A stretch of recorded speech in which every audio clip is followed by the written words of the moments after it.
Hi, I'm John Kim. And I'm Buddy Wakefield. We're Two Non-Blondes, and a podcast dedicated to probably awful people just trying to get shit right. Buddy's gonna open each week with a poem that doesn't suck to set the table for all of us to put our cards on it. And John will stay numb to his feelings, but open to discourse. Quick disclaimer, this unedited podcast never gets in the way of an episode going wherever it wants to go. We are in the car, driving to Idlewild. Myself, Buddy Wakefield, and Vanessa Bennett talking about a lot of things, but celibacy. And so if you hear road noise or YouTube, Logan's iPad, it's all part of this experience because, as you know, I like documenting. So we're going to pass the phone around to whoever's speaking, which is good because Buddy and I talk too much, and so the phone can act as the talking stick. I like that you didn't say Vanessa talks too much in that, because I would have assumed that you would have said all three of us talk too much, so I appreciate you leaving me out of that. Okay, so to pick up kind of where we were, because we decided to kind of record this because we started to get into a deep conversation. So I was talking about this idea of celibacy and being completely abstinent from whatever your quote-unquote vice is, right? So I have a true belief now, after doing the work that I've been doing for the last few years and really diving into kind of the world of codependency, I'm starting to realize the way that I see us is like we are all, as creatures, I would kind of term us addicts to a certain degree, right? I think especially in the culture that we live in here, Western culture. We don't learn, we're not prepped how to manage and handle uncomfortable, big emotions, right? And so all of us, to a certain extent, figure out what our release valve is, and then we hone it, and that becomes the thing we hide behind, right? So like one of the things I always say, I'll repeat this, is one person's Jack and Coke is another person's people pleasing, is another person's meth, right? Like they all serve the same purpose. Soothe anxiety, hide from big emotions, numb, not be present, right? All these things. Sex is another example. So, but what I was saying before we started recording is this idea of being celibate, or this idea of being like on the wagon. Don't we feel like by setting ourselves up that it's either one or the other? Like I'm either celibate or I'm not. I'm either on the wagon or I'm off the wagon. To me, that feels like I'm setting myself up to feel less than human, or I'm feeling horrible about myself when I'm off the wagon, when in actuality, sex and whatever this thing is that I use to numb is a kind of all part of being human, right? And so I always like Jack Kornfield's title of one of his books is After the Ecstasy, the Laundry, right? Like, you can be a spiritual being, and you still got to do the laundry. Like, you're still a human, right? No matter what. And so he talks a lot about balance. Like, how do you be a spiritual being, but also show up and be present in, like, the mundanacity of humanity, right? Alan Watts used to talk a lot about this too. Like, you can't just be in your dharma all the time. Like, you gotta garden, you gotta mow the lawn, you gotta, right? So I know that's kind of where I was questioning the idea of celibacy, I suppose. You take it. Give us your point, Buddy, after coming out of a 10-day Vipassana retreat. Vipassana. What is it? Vipassana. You're like my mom. I've been going for 15 years and she's still. You're going to your Vipassana? Well, because you went from Elizabeth to the Vipassana retreat. Vipassana. Just to fill you in, John thought Lisbon was called Elizabeth in Portugal. So Elizabeth, are you? Okay, so here's the deal. I've been celibate since August 2nd. Today is The 28th? the 28th. So that's 27th. And we're talking, and it's not just celibate with other partners, it's also with myself. And I've done it for as long as 7.5 months before, and I hear what you're saying about the all or nothing extreme of it. Yeah. And I also heard, how does someone spiritual live in the mundanity? Yeah. I said mundanacity. That might be a made-up word, but I like it. So I think it's a legit concern to have, but for me it's too far out. So what happens for me is that I starting with Vipassana, taking the 5 tenets: no killing, no stealing, no lying, no intoxicants, and no sexual misconduct. And sexual misconduct just being anything that distracts you or anybody else from the practice while you're at the center. Those things I maintain when I leave the center. And so But you don't, because you're eating meat. Right. Well, for the 7.5 months I did.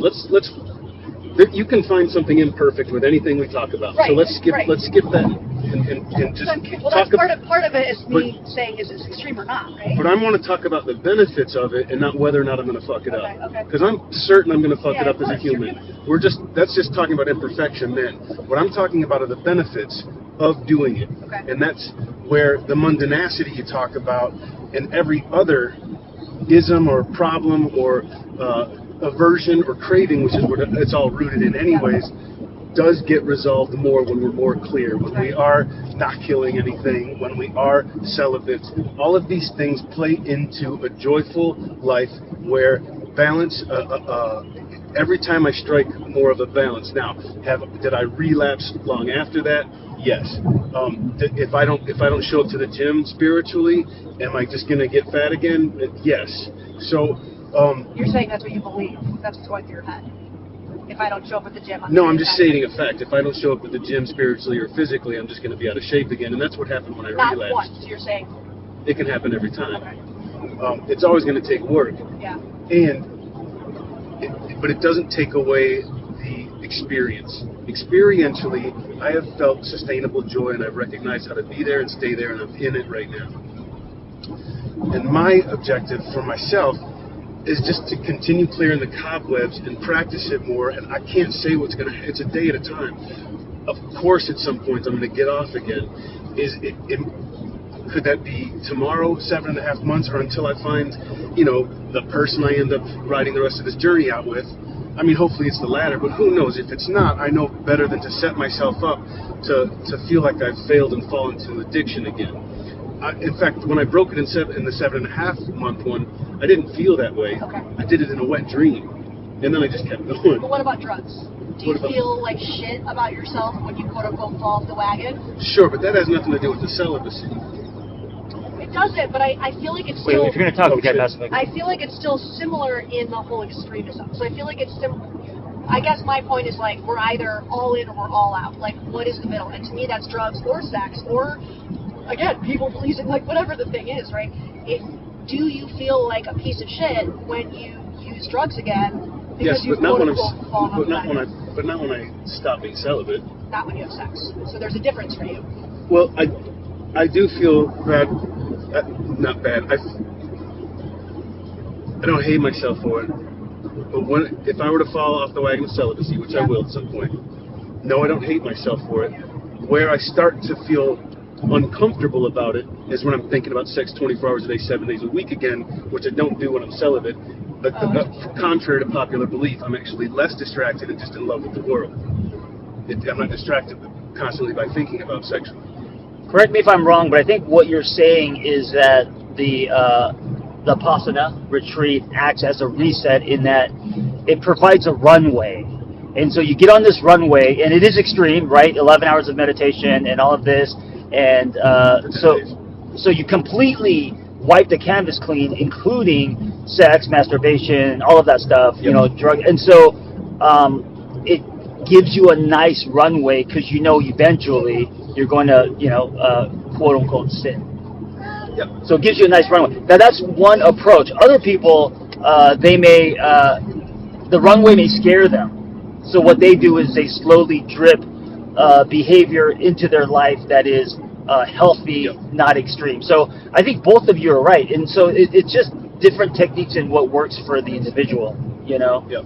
And what I know about you is we're similar in that we do maneuver in extremes, right? So like if you're going to write a book, you disappear for 3 months. Or if you're going to, work out, you're very regimented. Yep. If you're going to do meditation, it's 10 days, 11 hours a day. So knowing that is your behavior, it makes sense to me that your recovery is the same way in that long runway and very extreme. Vanessa is saying that scares her, but maybe that's just Vanessa. Right, I'm saying it scares me, and I think you're right, John. I mean, I think it's tricky to say this is the best approach for everybody because there's no such thing, right? And I actually think that's why you see things like the 12-step programs in actuality, and this is part of what I'm kind of questioning, if I'm looking at 12 steps, and now we're talking about substances, not necessarily celibacy and sex, but no, 12 steps is 12 sex addiction. Sex, Yeah, love and sex. There's actually, when truly researched, it only has about an 8% success rate. Contrary to what we think, because it's anonymous, so it's hard to research. But when it has actually been researched, it actually has a very low, quote-unquote, success rate. Now, success for them is abstinence. That's what they register success as, right? Sorry, Logan. Logan says that she can't hear her iPad because I'm talking too loud. Welcome to having a toddler. And so, but for me, that makes sense because I am somebody, and John, you know this about me, my whole life is a constant search for balance, right? Like, John and I talk about social media all the time and how it overwhelms me, and I can't be on my phone all the time because that takes me out of the present, and then I get anxiety about it. So this is something that I personally struggle with, which is like, I'm always trying to find the balance. Now, in saying that, I actually totally agree with you, buddy, because when I think back to being, let's say, 25 to 30 was really when I was at my peak of like my spiritual hunger, my spiritual practice, and I was deep in it. I mean, I was yoga and meditation 6 out of 7 days a week for years. I've never felt better. Physically, mentally, emotionally, all the things, right? There you go. And it was amazing. And unfortunately, I mean, I guess I shouldn't say unfortunately, but right now my life with having a kid and all this stuff has changed so that I don't have access to that anymore. And now I find myself comparing, I miss what that felt like, and it sucks that I can't get back to that. So that sets me up for kind of feeling like shit about it. Like, for me, it's all or nothing. I want that, or now I have nothing. And that's just a struggle of mine. So I guess maybe I'm projecting my own struggle, and I guess struggles that I've seen clients work with, to this conversation, I suppose. Yeah, I'm going to agree with that, too. First of all, I think everybody's struggle is for balance. Yeah. I think that runway that John was talking about in terms of Vipassana that works for me, it helps me get more balanced every time. Yeah. As I get older, and as most of us get older, like, Ani DeFranco has this line says, if you're not getting happier as you get older, you're fucking up. Sure. And so I think we all find a little more balance. And then I would also just like to hit on the fact that, let's say only 10% works for the Sex Love Addicts Anonymous. Fuck yeah for those 10% people, because otherwise it's 100% of people being addicts to it, or slaves to it.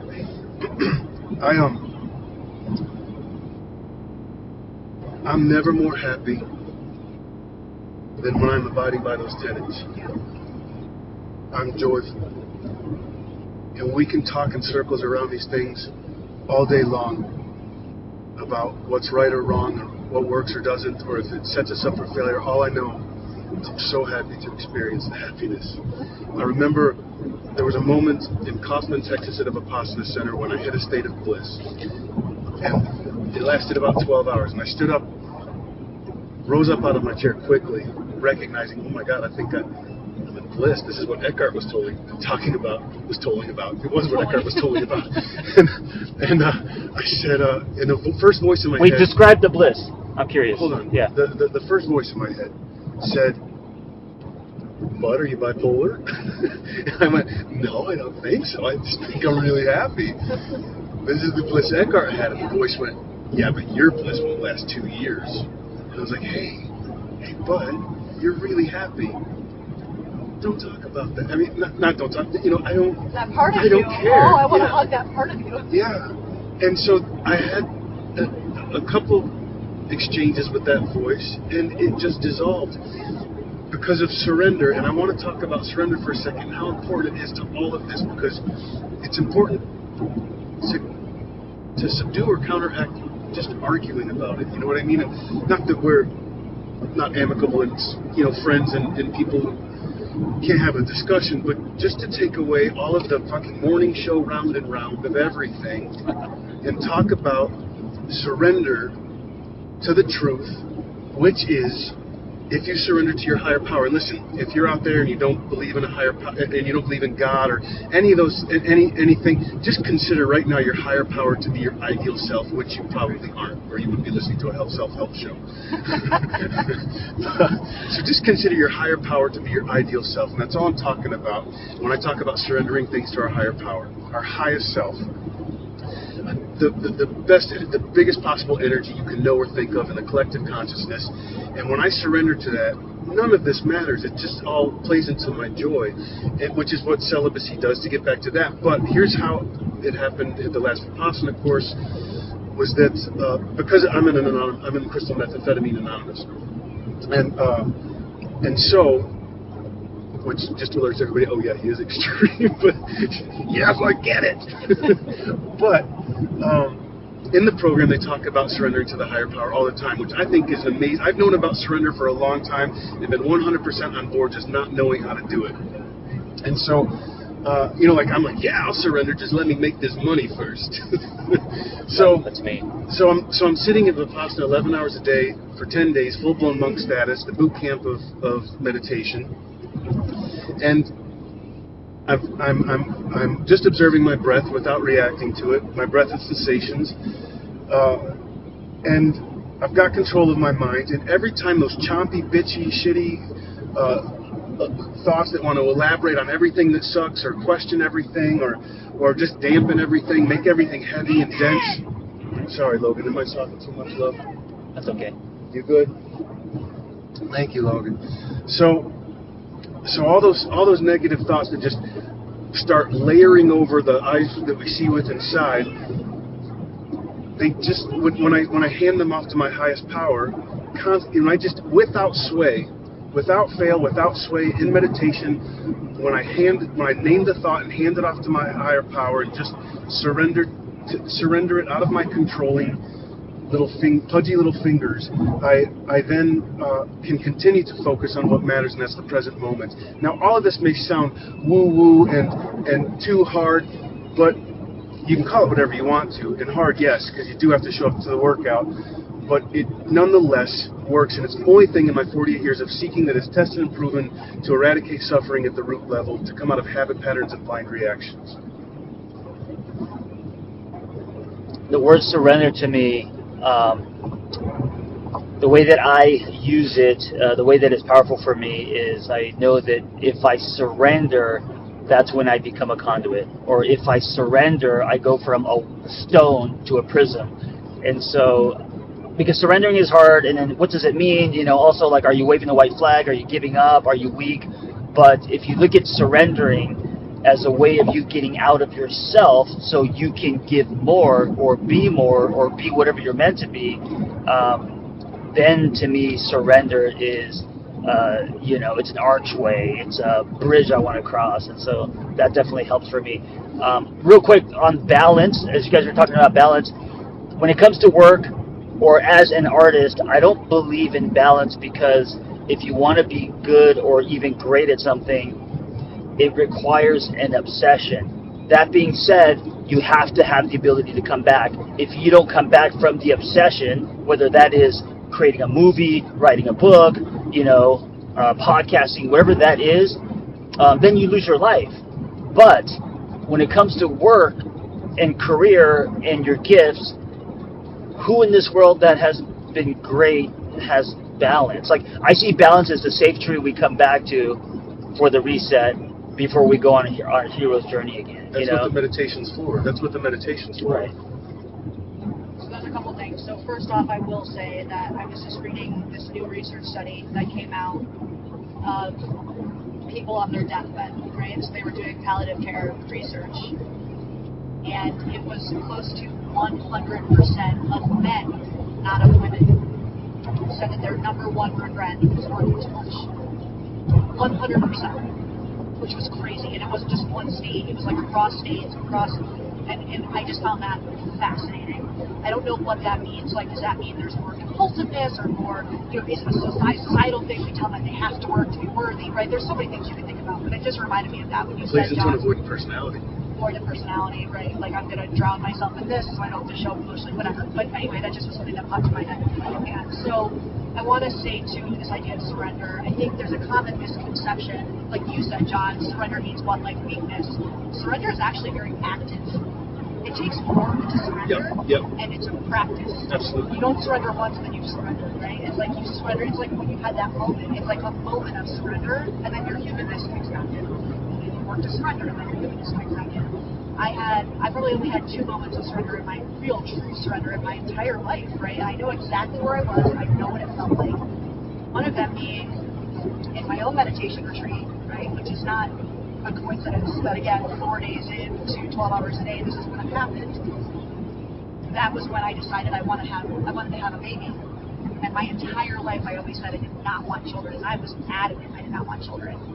And I was 3 or 4 days in, and it was a very clear voice that just out of nowhere just simply said, I want to do this with John. Now, does that mean that John and I will be together forever? Does that mean John is the quote-unquote one? Well, we know how John and I feel about the one. I think that that's kind of a silly concept. All I know is that my higher self in that moment was very clear that this is what was meant to be for me in this moment. Like, I need to bring Logan into the world with John, right? So I can say I've experienced it, but I will also say to anybody listening, as I'm talking about bringing Logan into the world, she's yelling at me. Surrender, Vanessa. So, yeah, surrender to my child. The people who were unhappy at the end of their days, or the one regret they had was that they worked too much. My only question to that is, did they like their work? Because if I didn't like my work at the end of my years, my biggest regret would be if I worked too much. I don't know. That being said, yes, we do live in a culture where you're supposed to be the hardest worker in the room and, you know, get up at 4 a.m., all of that. But I just think it's a fact. If you look at people in Japan, they spend a lifetime perfecting the craft of cutting fish. It just takes so much to be good or great that if you're not obsessed with it, you're going to be lukewarm. And you know, that is the highest suicide rate of men, though. Like, I think these are important things to look at. Well, this is why you have to come back, right? So, like, let's say I was, I don't know, buried in writing a book, and I want this book to be the best book I've ever written. I may go off for a couple months, but I would come back to family, or I wouldn't forget, what's important to me. I wouldn't ignore my friends, but I would get obsessed. And, you know, of course, obsession is different for everyone.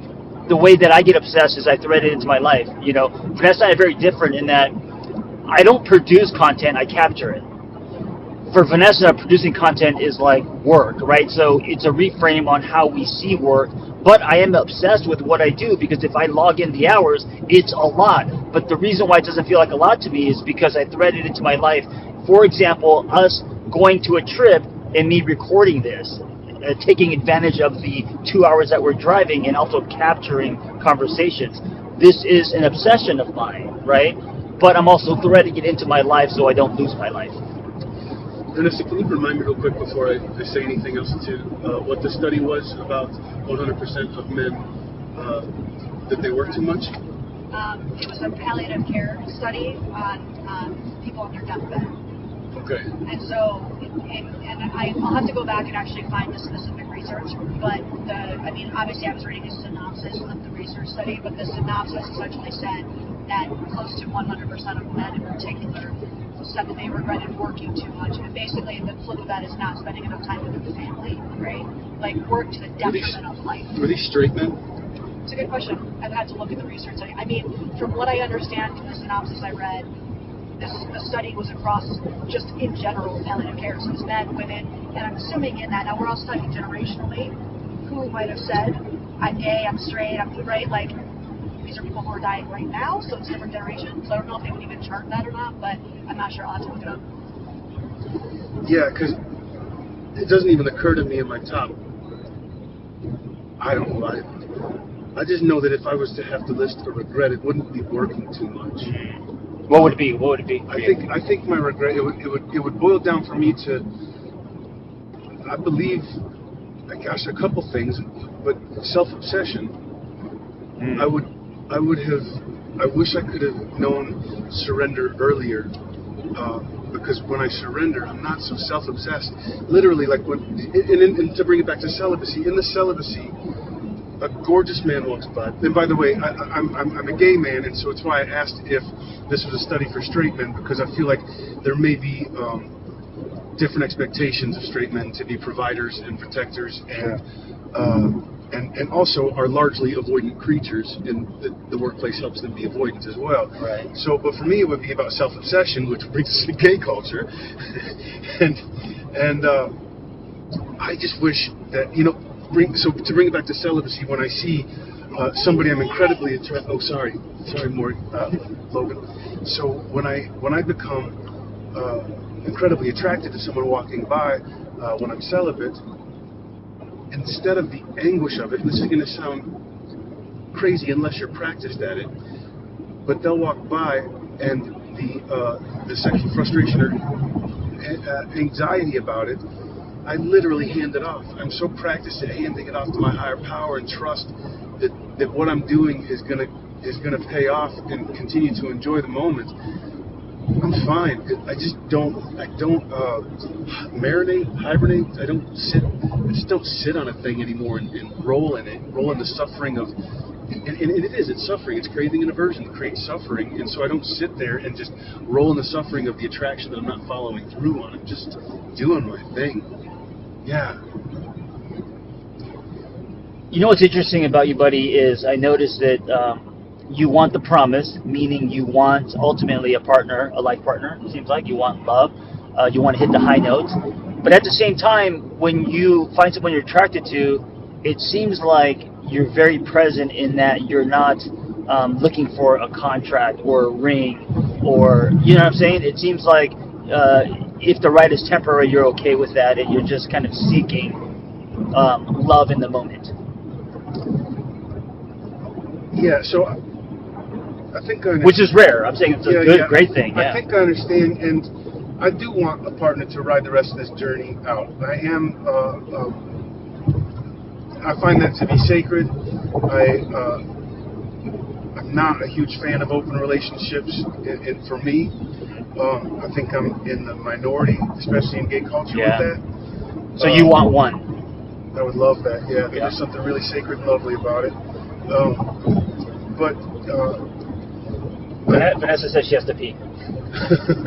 I do understand the psychological evolution of open relationships, and I can respect it, especially with the history of monogamy. But when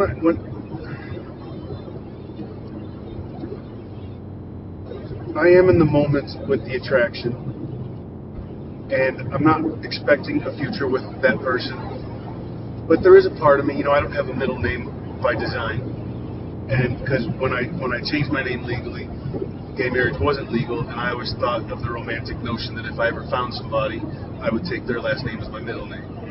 And so when I meet somebody and I am incredibly attracted, within the first 24 hours, I'm usually trying to fit that last name in there and see what it sounds like. If it sounds fucked up, it's probably not going to happen.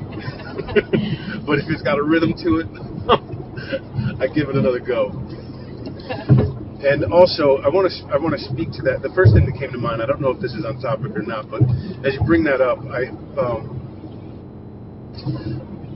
I also recognize as I get older and more balanced that I'm cutting a lot of expectations loose on what that partner's supposed to be. I find myself attracted to a lot of different new people. I still prefer that it will be a Brazilian, but I'm open to not needing as many things checked off anymore. It's a sign of growth. Anyway, as we end, buddy, the rule for our podcast is that you either open or end with a poem. Now, we don't have to, but if we don't, then, it's false advertising. So I'm going to let it be on you. It can be short. You can close your eyes. You can make one up. What do you think? Well, I forgot that this was our podcast because we're not doing it live. Okay, I hadn't thought about that at all. So Well, you're in this conversation, so it's our podcast. So every time I do one, it takes one off of my history of pieces that I've written, and I'm not prolific. So I'll do one that will have no place in any of our other shows, and it's the first thing. It's the first thing on any album I ever do. This is from. I think I started writing this when I was in high school. Also, your poems are timeless, and you can do them over again, and for the people listening, it will feel fresh. So don't worry about being in syndication. Thank you. I was fishing for reaffirmation, Joe. All my shit is copy and paste from 2010. Who's got the time? I drop my jaw fire when it's flying out my eyes, and I plunge my coiling wires in the water until I rise above frogs and pop rocks and boxes of rooftops and the noises I can't outrun, even when I'm running twice the speed of sound already and 3 times the speed of my blood, because everybody's got voices. And everybody's got some they can't contain, like my need to be redeemed at any time, in any place, where I see my Jonathan Siegel being tattooed on the fists of men who fear will think what we think about the laws they can't resist. But I say, bring on your boogeyman loading his fuss and gunning his fattening desire, because I've got bees on flowers with honey on hold for those made of gold but wrapped in wires, who keep themselves inspired by the way they feel their spines, screaming, sparkling gods who gotta live by the way they shine. And this is not a dot-to-dot plot or a battle on your god of the makers of money, odd mockers of drum, who all peel and staple great gobs of March maple. The girl, they just got a slum. No, this is my time and place. This is me saving my safe face. So if my heart starts to radiate old broken glass, y'all, relax. It always pumps this fast, because I drop my jaw at fire when it's flying out my eyes, and I plunge my coiling wires in the water